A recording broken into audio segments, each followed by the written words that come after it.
we need to give them that time to ride out the virus so the virus can die. Otherwise, it's going to keep sending their aunties and uncles out into the world, and they're going to keep infecting people. Welcome to Laraddiji's LinPRinP. Thank you for clicking. Esheo. I'm a Nigerian-American lifestyle vlogger who loves living a peaceful life, and I love talking about situations we might find ourselves in that need peaceful endings. It's Living in Fast Express episode, or the live section of my channel, where I usually talk about issues that are on the news or issues that have sparked a response from me under the umbrella of living a peaceful life. If you are about living a peaceful life, then this channel is for you. In this video, as stated in the title, I'll be talking about infectious diseases, influenza in particular. If you're already subscribed to this channel, then you are a very important part of this family, and you're humbly welcome back. Hats to you. If you are new here and would love to join us LinPRinPers, then do subscribe by hovering over the hearts in the right lower corner and click the subscribe button. Do check out the other playlist of Laraddiji as you're inspired to do so. So back to today's topic, breaking it down, our health in regards to infectious diseases. So to understand the coronavirus, we need to first understand its cousin, or maybe it's his sister, or maybe it's his uncle Sha, I don't know, the influenza virus. I remember back in the day when I was taking my nursing exams, this disease confused me so much for some reason. I think I must have failed my exam actually because of it. To fully understand what I'm going to say, I'll start at the beginning. First, what is a virus? A virus is a submicroscopic infectious agent that replicates and multiplies only inside living cells of an organism. They are found in almost every ecosystem on Earth and are the most numerous type of biological entity as defined by Wikipedia. What causes influenza? The influenza virus causes influenza, and just like I said, they can be found anywhere on Earth. What are the risk factors of influenza? Usually people that are taking steroids, people on chemotherapy, people who have chronic kidney disease, people who have HIV/AIDS or who are on treatment, people who are pregnant, people who are 2 years old and less, and people who are older than 65 years old. These are the people at risk of getting influenza. Okay, so basically all I've said are the people that have low immune system. For the kids, they're still developing their immune system, and for the older ones, they're wearing out. So they are more at risk of getting influenza. Simply means the flu that we get, that we are exposed to, or that we are more susceptible to during the winter months. How can we prevent influenza virus? How can we prevent being infected with this virus? By washing our hands frequently, by keeping distance from the people who are infected, or keeping your distance from people that you notice are coughing, sneezing, that are, look sick. You want to stay away from them. You don't want to, contact any disease from them. Do your research about the flu vaccine, because that can be, it's been said that it can be a preventive tool from not getting the flu virus, influenza, right? So definitely do your research about getting it or not getting it. What are the symptoms of influenza virus? The main ones would be high fever, dry cough, sore throat, fatigue, you're tired all the time, chills, you're shivering, and headaches. Those are not the only ones, but those are the most common ones. What are the complications if you don't treat influenza virus? Rest and drinking lots of fluid, hydration will take care of the virus. It'll, die out of your system. However, if that doesn't happen, what can happen is a viral or bacterial pneumonia. Let me explain. So basically, in our lungs, at the base of our lungs, there are lung sacs called alveoli, and their job is to compress and inflate with air. That is the base of the lungs where exchange of oxygen happens with the blood. So they have to be fluid, moving like. But what happens with pneumonia is they get filled with fluid and they lose those elasticity and they can collapse. So when that happens in the bases of the lungs or in all the alveoli, that can cause a respiratory arrest. So pneumonia basically is fluid where it's not supposed to. Just imagine getting a drop of water into your trachea and you're coughing your brains out. It doesn't belong in there. It doesn't belong in your trachea. It doesn't belong in your bronchi. It doesn't belong in the bases of your lungs. So when water fills up in the lungs, pneumonia has been described as someone drowning. You can almost hear gurgling without you putting stethoscope on the person's chest. I'm telling you guys, if you are a LinPRinper and you've been following me all along, I've already said I'm a nurse practitioner. I'm a board certified nurse practitioner. So I know a lot about when the lungs have fluids in them, it feels like the person is basically drowning, right? And if that's not treated, a person can die. That's why you hear them talking about ventilators, because that helps to push the fluid out of the lungs and help get the person's lungs back to normal. Usually an adult with a well-working immune system can ride it out. Rest, hydration, lots of fluid, basically, and they'll be fine, they'll be good. How do you diagnose influenza?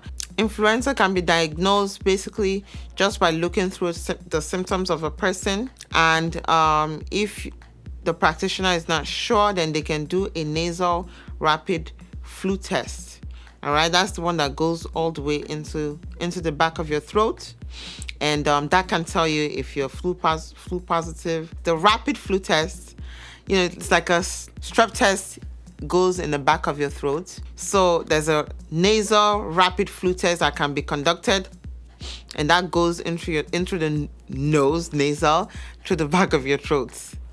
The strep test goes into the throat through the mouth. The practitioner can diagnose the flu test with just the presenting symptoms: high fever, you're coughing, you have headaches, you have a sore throat a little bit. Usually that's all the symptoms you need for it to be considered flu. And what are the treatments for influenza virus? Okay, so if you're infected with influenza virus, what they'll tell you is to stay home throughout the length of time that you're sick, because you don't want to be getting other people sick. They will tell you to get a lot of rest and to drink a lot of fluids. Antiviral drugs can be given almost only if that infection is caught very early, like in the first day or two of symptoms. I believe I've talked about it before in one of my videos. I'll put a link on the screen. They can give you Tamiflu or oseltamivir. I'll put it on the screen exactly what it's called, but the trade name is Tamiflu. Okay, and there are 3 other drugs that can be used to treat the flu. So at the end of the day, you still need a lot of support from your family and your friends, because guess what? A tree cannot make a forest, and no man is an island. So definitely no man should be an island. I used to think I could do it all on my own, but then, as you grow up, you realize we are not superwoman. You are not superwoman, okay? You need help. Thank God for technology today. Even though everyone is in isolation now, just make sure you're using your FaceTime. Get in touch with your family. Get in touch with family members, to keep your spirits up. So why am I talking about influenza? I've already said influenza is like a cousin. I want to say influenza is the good cousin, all right? While COVID-19 is that cousin you don't want coming to your house. So COVID-19 is like 10 times, if I'm not exaggerating, it's like 10 times the flu, all right? Almost because the spread is like fire. Once it touches a tree, if there are leaves, if there are other trees, leaves nearby, that tree will catch that fire as well. COVID-19 is like 10 times the flu, almost because the spread is like fire. Once it touches a tree, which is a person. Once a person is infected, if there are other trees nearby, right, with their trees in close proximity to that tree on fire, you know what's going to happen. The other tree is going to catch fire and other trees nearby as well. And then you have a wildfire where the trees are just, the trees just keep getting it and getting it and getting it. So it's the same thing with COVID-19 and people, especially in New York City, where there's a lot of people riding the subways, there's a lot of people on the streets, there's a lot of people on buses, there's a lot of people everywhere. So when one person gets it, all that person needs is to cough or to sneeze or to touch the train rails, or to touch the doorknob, or to give someone a hug, or to give someone a peck on the cheek. I always tell my kids, you can't see the bugs, but bugs are moving. So if you get a peck on the cheek, there you go. Bugs are moving, and they're gonna move into where there's nice and moist place. All right. So just like a wildfire, how can we stop that wildfire? And I'm thinking of trees in a line. If you cut down a tree, guess what? The branches and the leaves of that tree cannot touch the nearby tree. And that gives the burning tree time to die down, time to burn and die down. All right?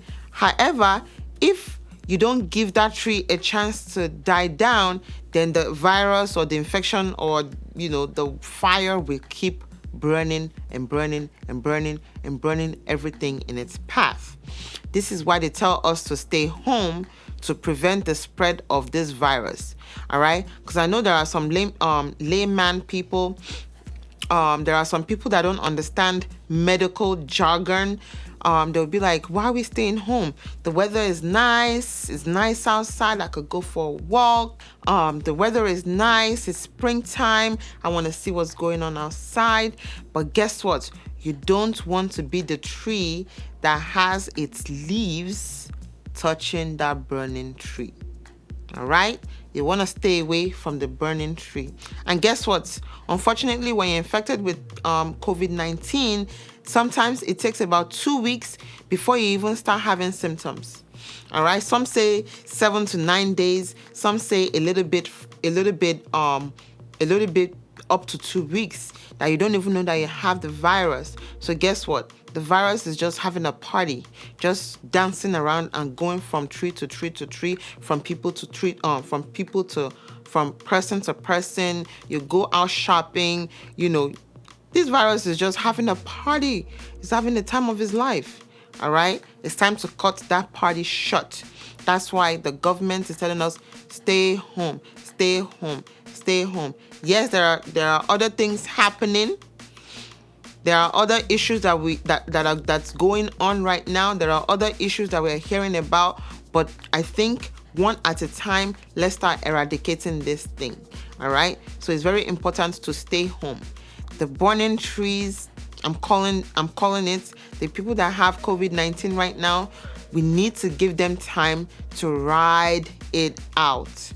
All right? We need to give that 2 weeks that they're saying, the 14 days, we need to give them that time to ride out the virus so the virus can die.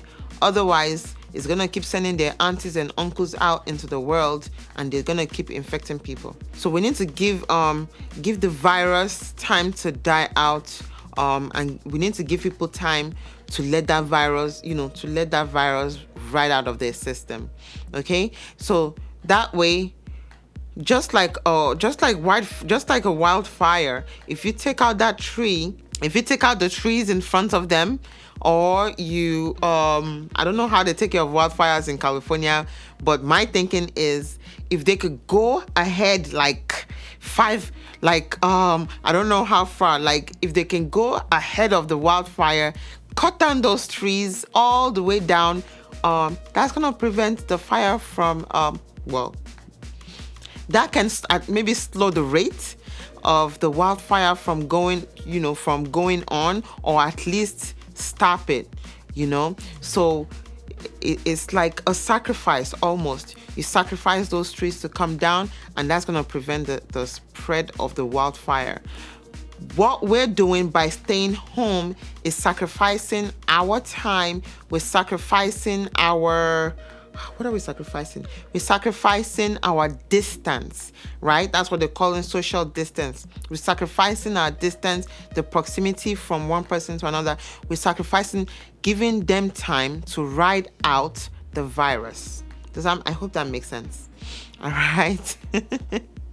It's like those zombie movies that you watch, when one person sacrifices his or her life for the people, for maybe 3 or more other people to keep running the race to safety for humanity. And it takes sacrifice sometimes. It definitely takes sacrifice of time, of distance, and of being patient.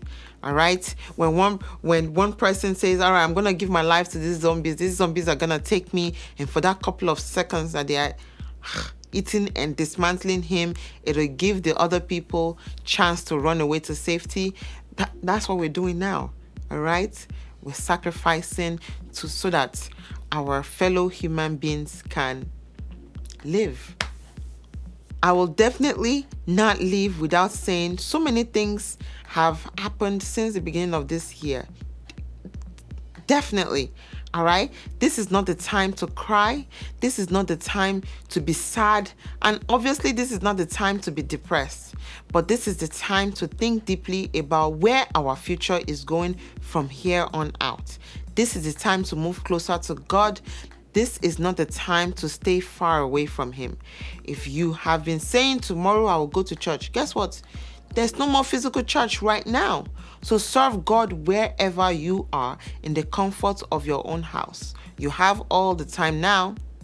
Technology has made it even very easy for us, but we're not using them. We're not implementing them to save our souls.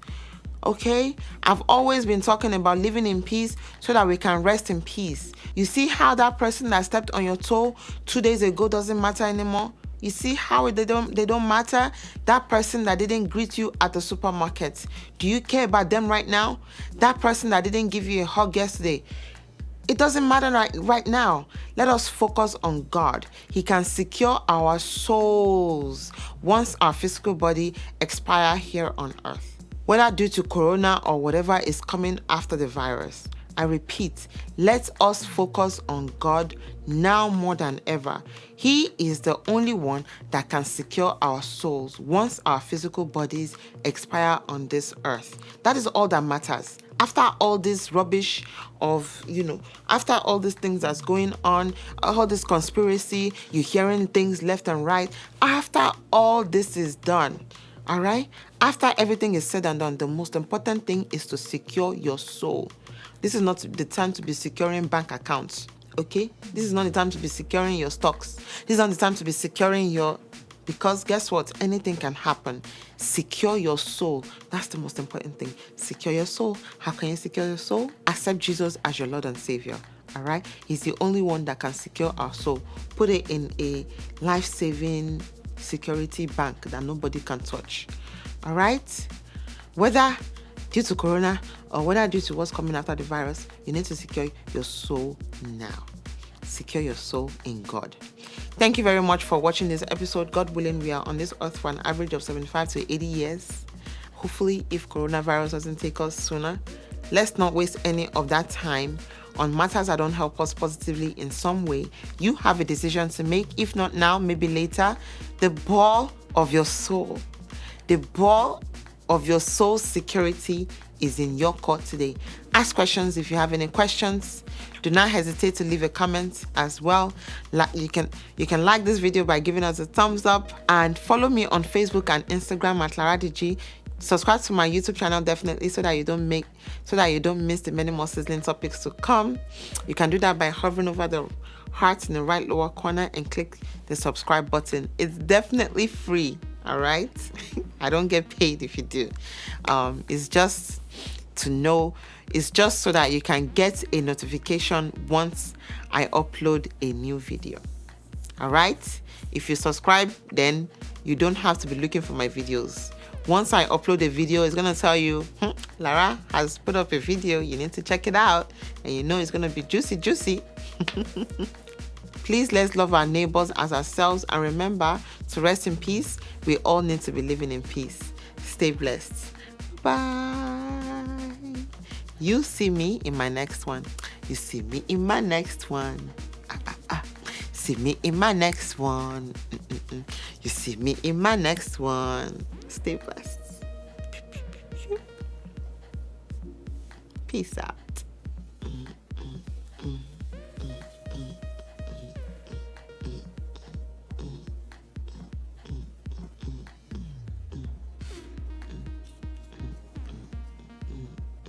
Mm.